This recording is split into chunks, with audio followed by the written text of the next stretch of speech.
Karen here, thank you for joining me. Today I thought we would paint this little easy watercolour winter scene.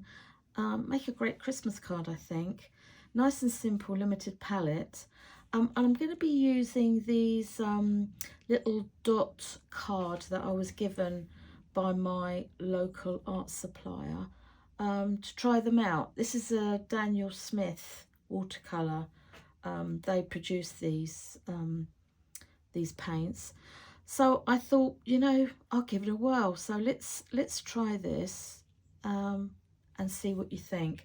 Now, I'm not familiar with the names of what they use, so I'll do my very best to read what they say, but they do put some interesting names that don't really roll off the tongue very easily. So I'm just going to wet my paper with some clean water. I'm using a size 6 round today, and I'm going to go into Prussian blue, and I'm just going to very lightly drop that in, and I'm also going to put a bit of Payne's grey in. Okay, and I'm just moving that around. Now I'm going to put in my horizon line. I'm just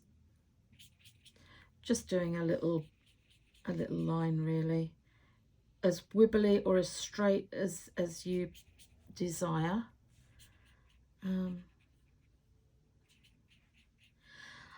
I understand that these kind of paints, these Daniel Smith paints, granulate really nicely.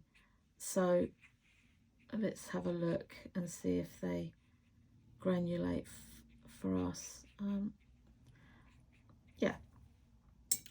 Now I'm going to go into Payne's grey again, and I'm just going to do a little thicker consistency of paint just to put in a line, and I'm just going to let that migrate up. Okay, just moving my paint and my water around. Might be a good idea for you guys to actually put some tape down so it keeps it nice and flat, but you know, if you prefer, like me, to hold it, then that's exactly up to you. Going into this Prussian blue again. I must admit, I really like this.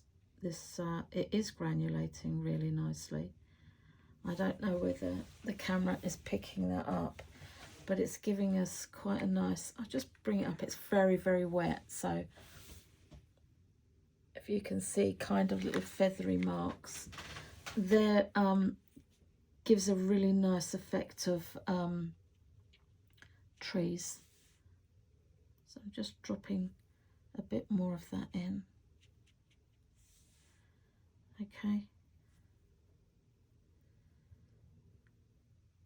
I don't know what that's. Blue Apposite Genuine. I have no clue what that is, but let's try that. Oh, that's quite nice. Just going to tip the end of my brush into the clean water, and I'm just letting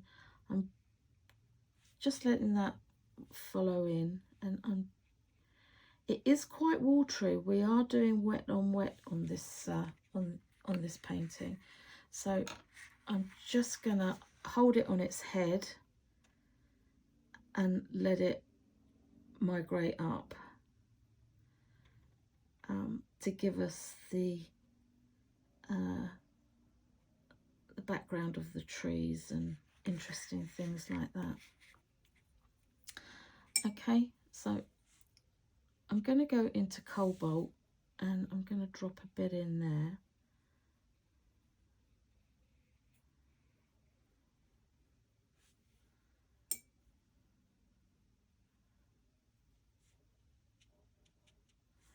A bit of Oh, that's moving quite nicely now.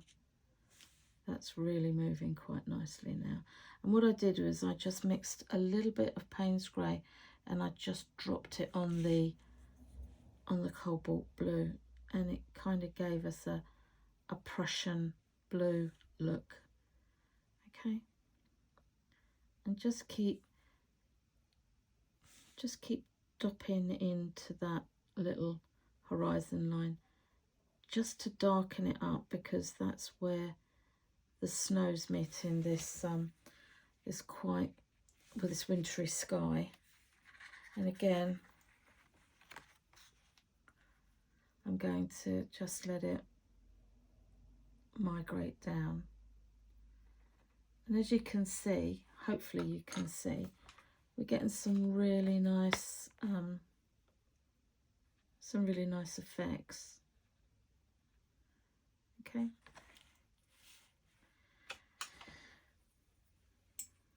So I'm just going to take that out because I'm not loving that.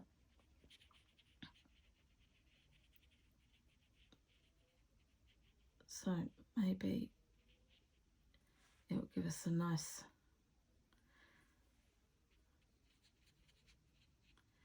And don't forget, if you put anything down that you're not keen on, just take it out with your paper tissue. Okay, so we've got something like this now.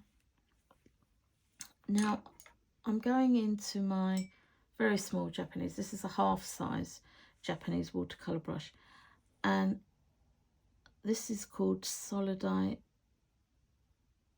Genuine. Let's have a look what colour that is. That's quite kind of in the blue tones again. And with this little brush, you can get right into the, right down into the horizon line, and just let that splay up, okay? And just tease that up a little bit. And that's given us our tree line effect, okay?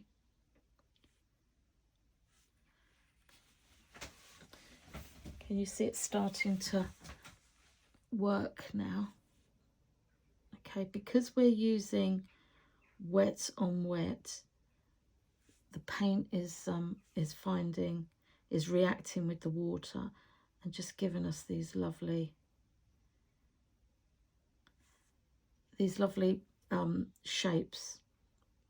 Okay, but just remember to keep down on your horizon line. Don't do a straight line, dark line across. Just vary it a little, okay?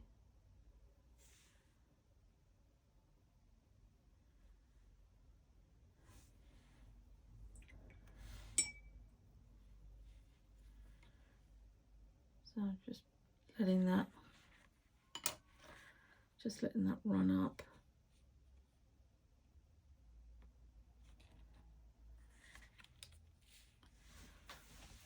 And you can see it taking shape now. Right, I think I'm just gonna now start thinking about where I'm gonna put my my stalks for my scrub bush, little scrub trees, bushes. And so I think what I'd like to do is I'd like to put them there. So I'm just going to go into Prussian blue, just a touch, and I'm just going to put a line there, because this is kind of where I want to put them. But also this is what, I hope I'm pronouncing it right, Quinacridone Scarlet. Just a real slight touch of that, and just run that across. A little bit too much, just take that out a touch. Just wanted to warm that up a bit. Just going to get some paper tissue just to take that out. A little bit too much than I wanted there. So I'm just going to just wanted the hint of warmth in there, just the hint. Now what I'm going to do is I'm just going to take just the very tip, because it's this Daniel Smith paint is really quite, it's very pigmented, and it's a little goes a long way. So okay, and I've just dropped a little bit in there just because I want to give this kind of soft reflection on the very, very subtle indeed. And let's just drop another little bit too much in there again.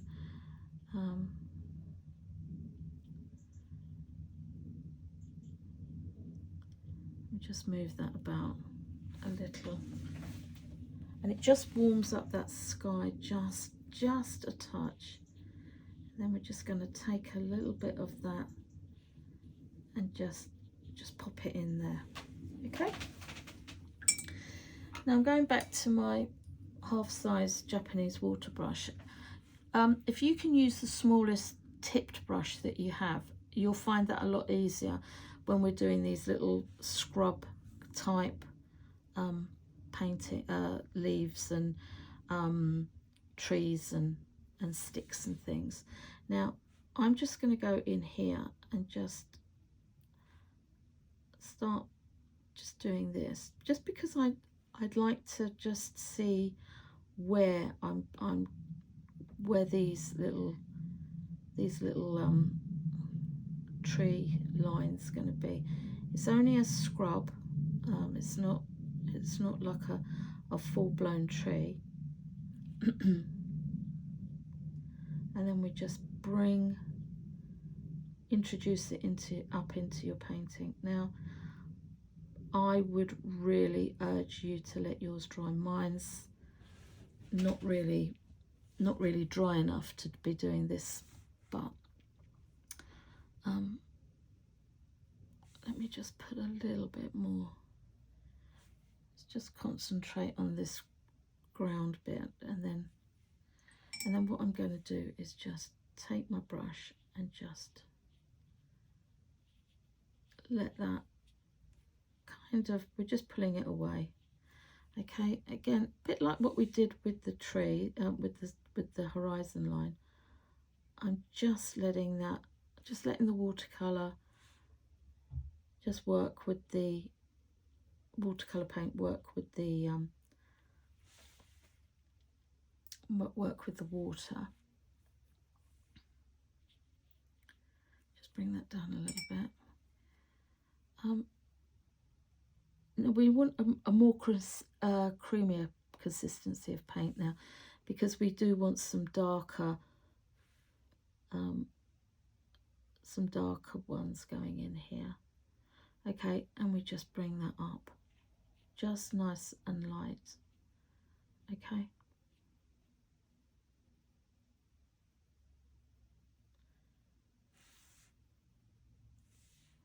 again,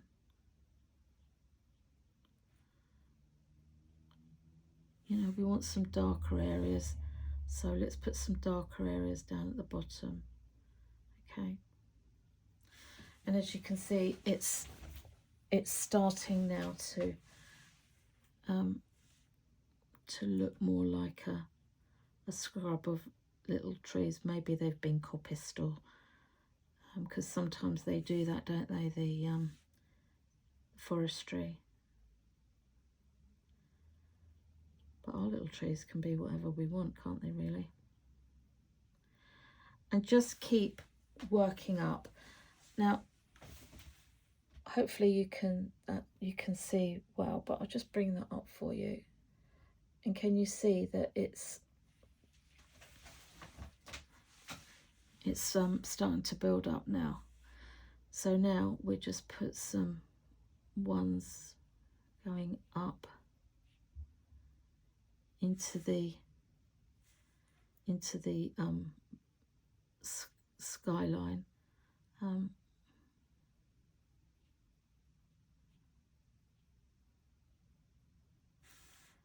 going to darken that up just to do a little few.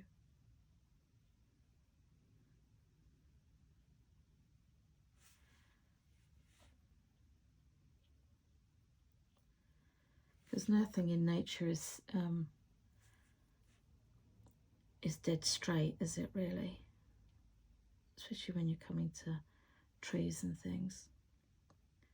Mine's still a little damp, and what I'm going to do is I'm just going to take these blooms out because I don't want them there. Okay, so let's put some more of these.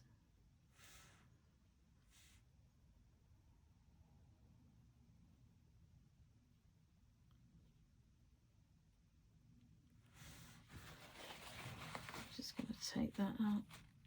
Bloomed a little bit more than I wanted.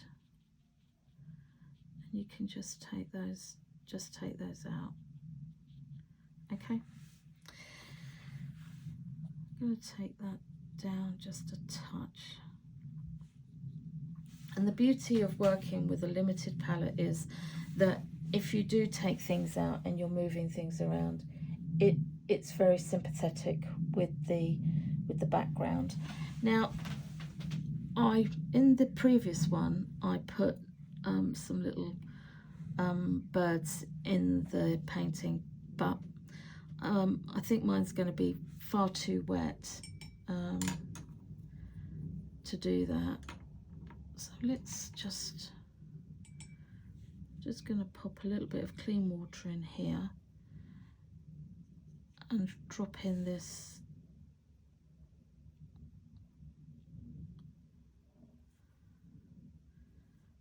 just so we can get a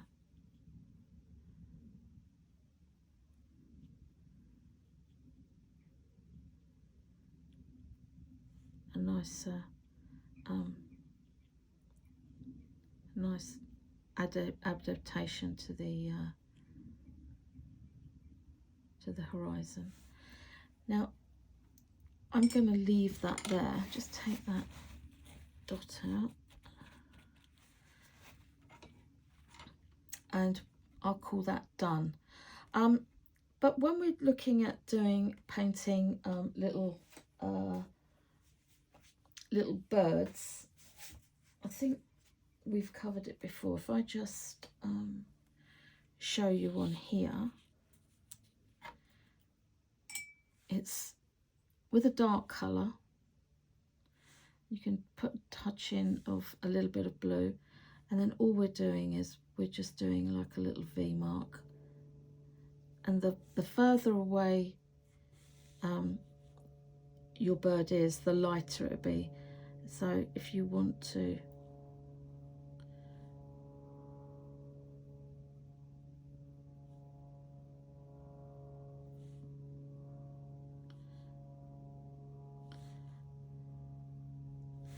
and it's like that. It's really simple, and it gives a nice feel to a wintry sky. So they're just little V's. Okay, just like so. Yes, what do I think about these Daniel Smith paints? Yeah, lovely. I think I understand that they're quite expensive. I don't always. I have been gifted for birthdays a Daniel Smith, some little tubes, and I understand that they're quite expensive, but yeah, they granulate beautifully, and they're lovely. So if you fancy some posh paints for Christmas, give them a go. Or maybe if you've got a really nice art supplier there, like mine, who gave them to me. So they're the two that I've done, one with the birds. Okay, so I'll bring that one up to show you. That's the one with the little birds. And this is the very wet one that we've just done. Okay, But yeah, so you can see with birds and without birds. So it's entirely up to you what you prefer to do. Okay, my dears, thank you for watching, and I'll see you again soon. Bye.